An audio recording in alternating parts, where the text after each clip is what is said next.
एका शब्दावर अख्खी मुंबई जाम करण्याची ताकद या महाराष्ट्राच्या मातीमध्ये आहे. आज बघतोय आपण टीव्ही पेपरला काय चालू आहे, काय सध्या महाराष्ट्रामध्ये ट्रेंडिंगला आहे. हक्क मागण्यासाठी आमरण उपोषण. 24 तास पाऊस चालू आहे. त्या आझाद मैदानात चिखल झालाय, लोकांना बसायला जागा नाही, झोपायला जागा नाही, प्यायला पाणी नाही, आंघोळीला पाणी नाही, राहायला जागा नाही. पण तरी सुद्धा असल्याही वातावरणामध्ये तग धरून कसं राहायचं हे महाराष्ट्रातल्या शिवाजी महाराजांच्या मावळ्यांकडून शिकायचं मायबाप. मराठा हा शब्द जातीवाचक नाही, मराठा म्हणजे जो महाराष्ट्रात राहतो तो मराठा आहे मायबाप. तग धरून राहिलेत, हल्लेत का, सोडली का मुंबई?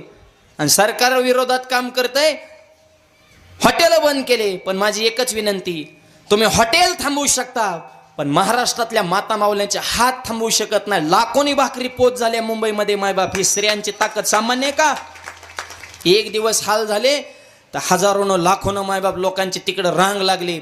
आणि आता इतका माल गोळा झालाय सरकार सहित, मी तर म्हणतो मुंबईला सुद्धा आता स्वयंपाक बनवायची गरज राहिली नाही.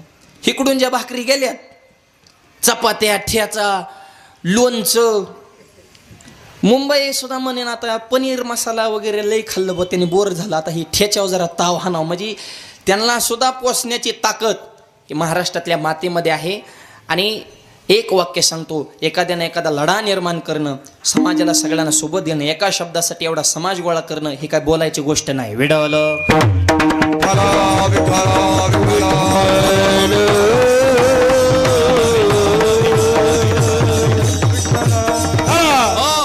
म्हणून जरांगे पाटील लढणार, सरकारच्या सोबत भिडणार आणि थोड्याच दिवसात आरक्षणाचा इतिहास घडणार. विडवलं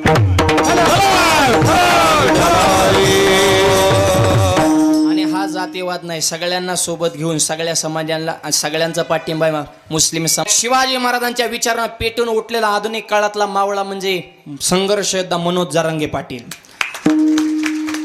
इथं 18 पगड जाती माझ्या समोर बसलेल्या आहेत. वारकरी संप्रदाय सगळ्यांना सोबत घेऊन काम करतो हे मला माहीत आहे. आम्ही त्याच विचाराचे पाईक आहेत. परंतु मराठा आरक्षण हा जातीवादाचा मुद्दा नाही, मराठा आरक्षण हा हक्काचा विषय आहे. त्याला राजकारणाने जातीचा रंग दिलाय, त्याच्यात ते यशस्वी झालेत की ही जातीवाद करण्यामध्ये. पण जावे त्याच्या वंशात तेव्हा कळे, ज्यावेळेस स्वतःवर प्रसंग येतो ना त्यावेळेस दुःख कळत असतं.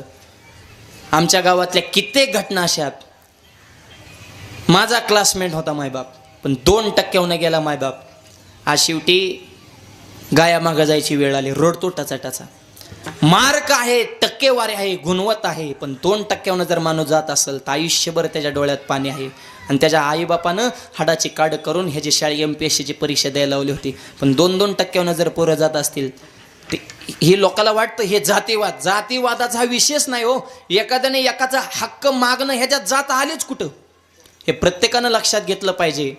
आणि म्हणून जरांगे पाटलाने जो लढा उभा केलेला आहे, जसं कृष्णानं सगळे गोपाळ एकत्र केले तसं जरांगे पाटलांनी महाराष्ट्र एकत्र केला.